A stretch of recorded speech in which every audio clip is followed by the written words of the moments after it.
Okay, Sunday Night Rant, here we come on. And I'm just going to welcome the audience coming in. Thank you, Facebook. I'm just going to put the Instagram on Wi-Fi, if that's okay.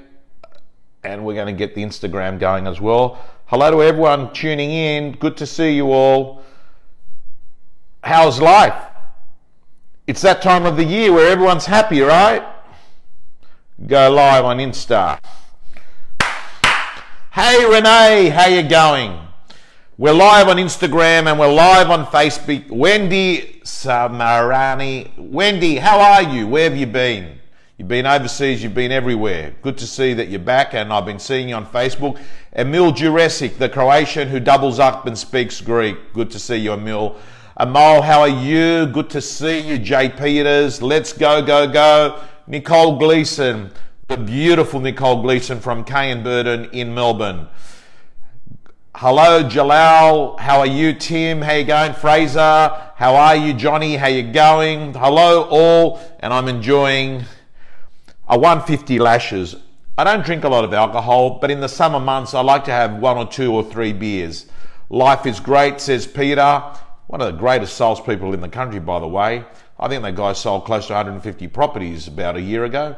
Hello, Angie, how you going?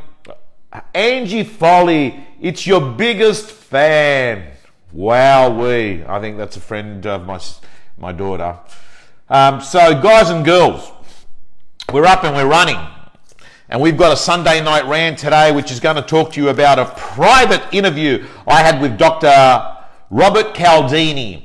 So this guy here studies influence, and he came to AREC 2 years ago, and I told him I was a big fan of his work, particularly of his first paper, which was a document called Influence, where he talked about various laws that he studied. He'd go undercover as a salesperson, right? So he'd become an insurance salesperson, a real estate agent, all these different sales to find out how is it that top people can influence other people. And he wrote a book called, actually, I think it was an actually academic document called Influence. And he talked about various components, and he talked about the law of authority. That is that if you're someone on TV dressed with a white doctor's outfit, you'll become more believable as being an authority, right? If you're a person that has published a PhD on something, you'll be known as an authority. So he talks about this concept of authority.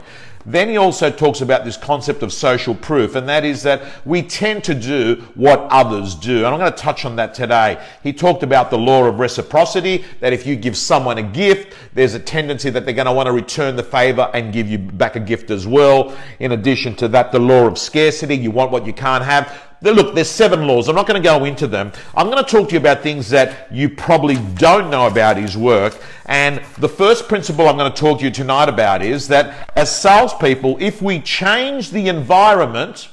Hello, Steve Georgiakis, a 100% king, legitimacy more than authority. And that's coming from someone who is probably one of the BIW best in the world in academia, Dr. Steve Georgiakis from the University of Sydney, that tells me that a lot of the content that I talk about here is certainly very much evidence-based and a big supporter and fan of the document.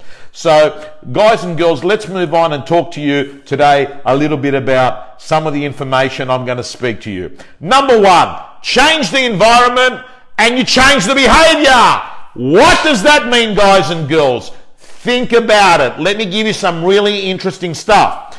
Okay, so at a shopping center, listen to me carefully. At a shopping center, what they would do is go and put advertisements, like just brochures on people's bikes. You know, just spam mail on people's bikes. At a shopping center where people had left their bikes. Listen to what happened. When the area had graffiti on it, there was a 70% chance that people would pick up the brochure that's been left on their bike and throw it on the ground. Why? Because they've been primed. It's graffiti on the wall. What's a bit of rubbish? So all of a sudden, what they did is they put brochures in a clean environment and people would not throw it on the ground. Man, interesting research, because what this tells us is that if you change the environment, it changes the context and it changes the behavior. This is, in fact, is really interesting. It's called the home ground advantage. And in sport, it's commonly known that the home team has an advantage in sport. We know that the home team has an advantage in sport. All sports, all around the world, all codes, home team advantage. Well, guess what? In business, it's no different. What happens when you take the client and you get them to come into your office? Think about the dynamic there. Let's talk about a reserve. Instead of setting the reserve with a vendor at their house, set it at your office. Instead of, if you're that good, imagine doing your listing presentations in your office. First one at their house, second one in your office. Or, hey, a negotiation with a buyer. Hey, meet you at 4 o'clock at our office where we'll just go over it there. Guys and girls, I'm saying to you, understand the power of changing the geography changes the behavior. In fact, what I can tell you in coursework, when I'm facilitating a training session, if I want people to work in a collaborative, collective way, I put people in a circle because circle means teamwork. If I want people to work as lone wolves on their own, I have people sitting in theatre style. So guys and girls, I want you to understand this concept, because what it means is that you are going to be able to start tipping things over and moving the needle to your side. So that's principle number one. And while that's happening, guys and girls, let me have a drink of water.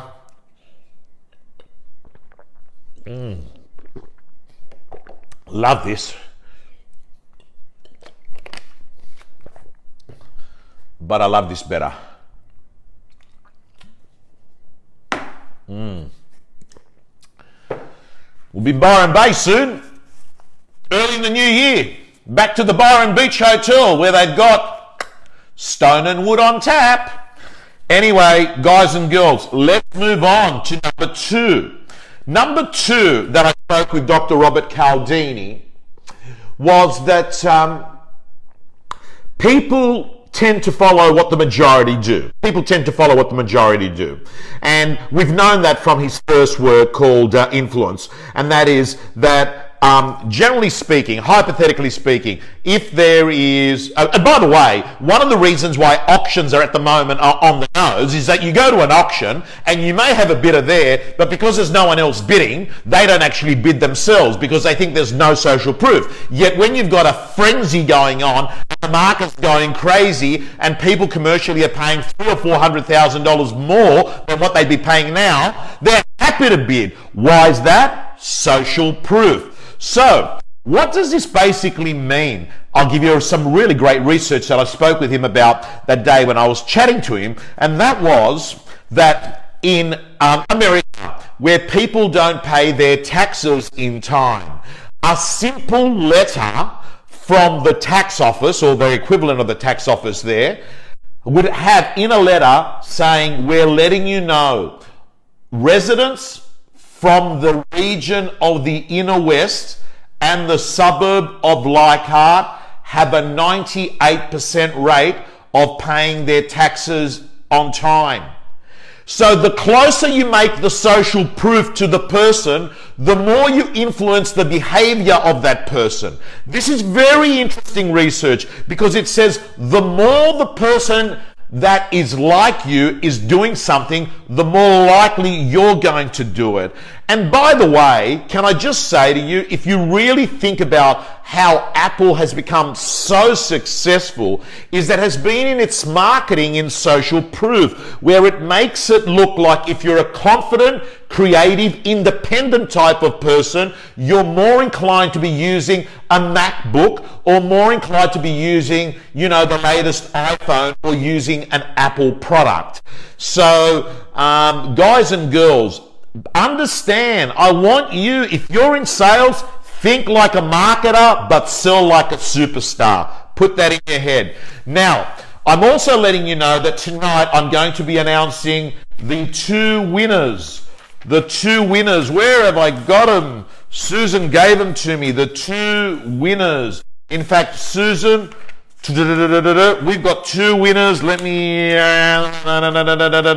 Listen, we're going to come to the 2 winners in a moment. And I'm sure Susan's going to print them out. But we've got someone that's won a 9-week DVD. 9-week DVD. And we've got someone that's also won a one-on-one hour coaching session. So we will announce those later on. So far we've talked about changing the environment, right? You change the environment, you change the behavior. Then what we've spoken about is that people tend to follow what the majority do. So what does that mean? Guys and girls, I'm telling you, it's a bloody game changer. If you ever are able to sell a property, if you're a real estate agent for a major influencer in your area, can I just say to you, if you're able to do that, that is going to help you a lot, because what will happen is other people in your community are going to find out and you're going to make a big deal about it, and they're going to say, if that person did it, this agent must be good. You've got to understand the law of social proof.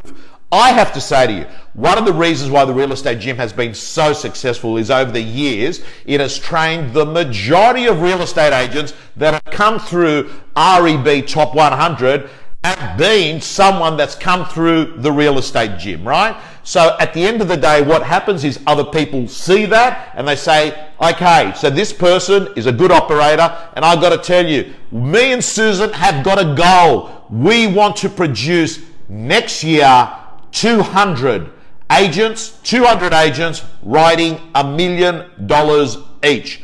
200 agents writing $1 million each.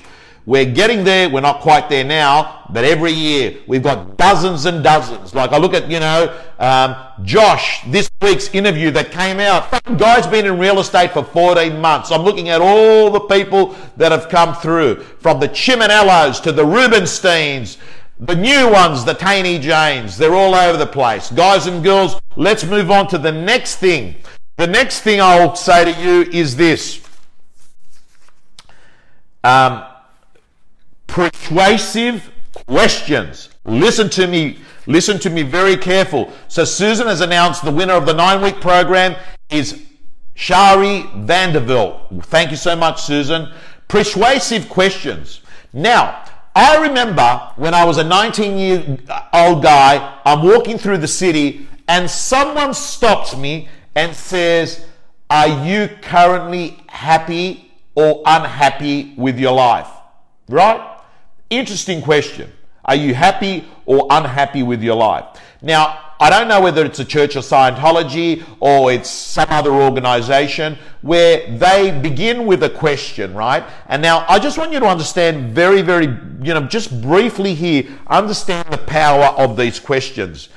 When you ask someone this question, what are you unhappy with in your life right now? What that does is it creates you as a human being will focus on a hit. On a hit meaning your mind goes on thinking, what's shit in my life right now? Because as human beings, we focus more on our hits than our misses, right? So, I'll repeat it again.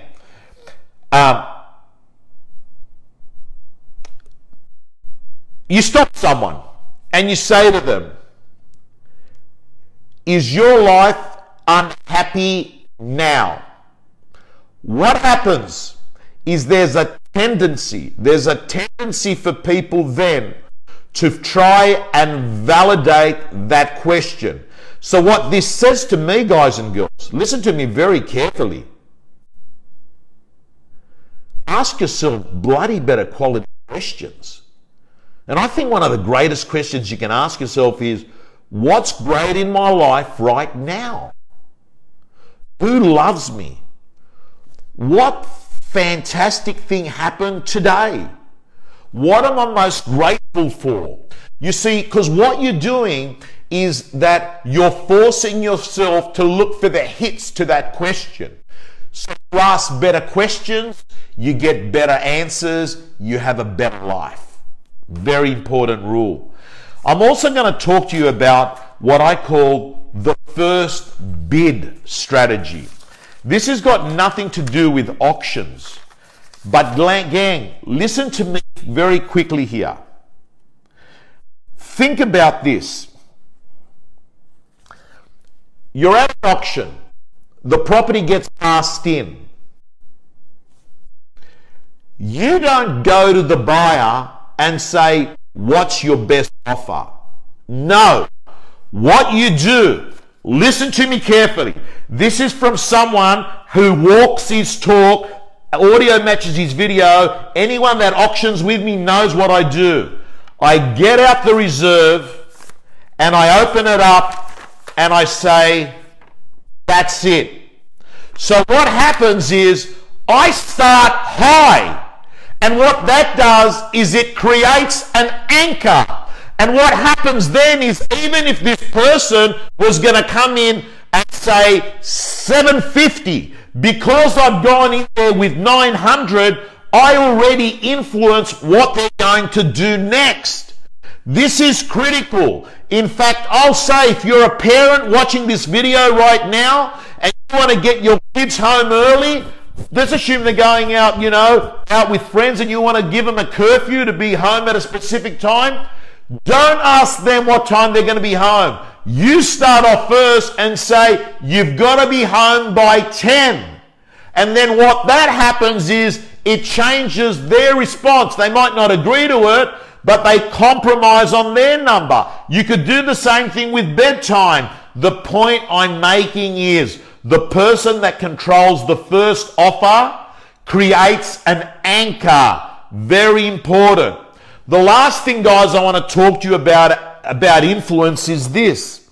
And I want to talk to you about the fact that anchors happen all the time. Like, think about it. You open up a menu at a restaurant and you actually see, a bottle of wine at $75, a bottle of wine at $85, a bottle of wine at, $91, and then you see some wines at $15 or $20. And what those expensive bottles of wines do is make these other bottles of wines look cheaper. How do you use this principle in business, in a marketing program? When you sit there in front of a client, have a marketing program that is at a high level that will actually show the other marketing programs in better context, right? This is extremely important strategy. The reason I share this is that we as human beings don't realize that we're having these laws working on us all the time. But gang, as I finish off here today on this Sunday night rant, I want to share with you a quick video I was watching of Warren Buffett. And Warren Buffett was presenting to a room full of 15-year-old kids. And he was talking about lessons that Warren Buffett knew when he was younger. And one of the lessons that he spoke about was that, picture this. Picture that you're given a wish to have any car you want. You can pick any car you want and you will have this car. This car becomes your gift. So you can just picture it. You're going to pick this. Hey Bernard, how are you? And Bernard bought himself a Tesla with white seats. Looks like a spaceship inside.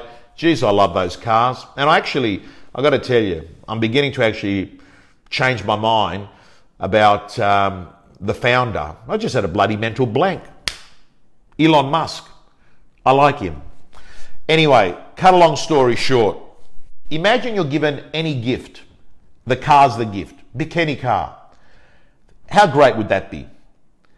So you'd get a red bow. You'd have a red bow tied up with it. You'd get this car. But here's the catch. The catch is this. That you're only going to get one car for your whole lifetime. You're only going to get one car for your whole lifetime. Think about it. What would you do with that car once you got it? Would you say that you would look after that car impeccably? Would you actually service it? Would you actually park it undercover? Would you actually ensure that it was kept in pristine condition? Well, let me tell you, that's not going to happen with a car. You'll have many cars in your life. But I am going to say to you, it is going to happen with your body and your mind. Listen to me. It's going to happen. You only get one body and you only get one mind. And as I finish this Sunday night rant, I'm going to say to you, look after both. Look after the inside and look after the outside. I was pleasantly surprised today when I actually put on my Instagram a vote, a poll on who believes in a higher being and who doesn't believe in a higher being. And the results are 76%. 76% of people believe in a higher being. 76% of people believe that something's come from something, that it's come from nothing, right? That they don't think that it's come from nothing. It disappoints me because I think that, many organized religions have actually affected how deep someone's spirituality and faith could be. Whether it's been, some of the atrocities of the Catholic Church. And I have to say that most Catholics are amazing people and most Catholic clergy are amazing. I'm not a Catholic. By the way, everyone asks me with my things behind there, like, am I a Buddhist? Not a Buddhist. I'm a Christian, and I think Christianity and Buddhism, and I think Judaism as well, they're in many ways underpinned by the same things, and that is be super kind to people. I think everyone could be 10% kinder. I think kindness is free. I think kindness doesn't cost a single cent. And I think everyone could be 10% kinder and the world would be a better place. So where am I going with this? I think that as we come towards this end of this year, I want people to start understanding that ensuring that your physical life, which is your health, and your mind, as you're only going to get one of those, that you take incredible care of them. And I think in addition to that, I'm hoping that you start thinking new year, new you. I'm hoping that you start doing the pre-thinking about that right now, right? I want you to start thinking about that right now. I want you to start thinking about, what's coming is better than what's gone. And for many of us, we've had challenging years. I know, talking to one of the largest accounting firms that does most of the big real estate companies across Australia, they tell me that the turnover has been down somewhere between 35 to 40%.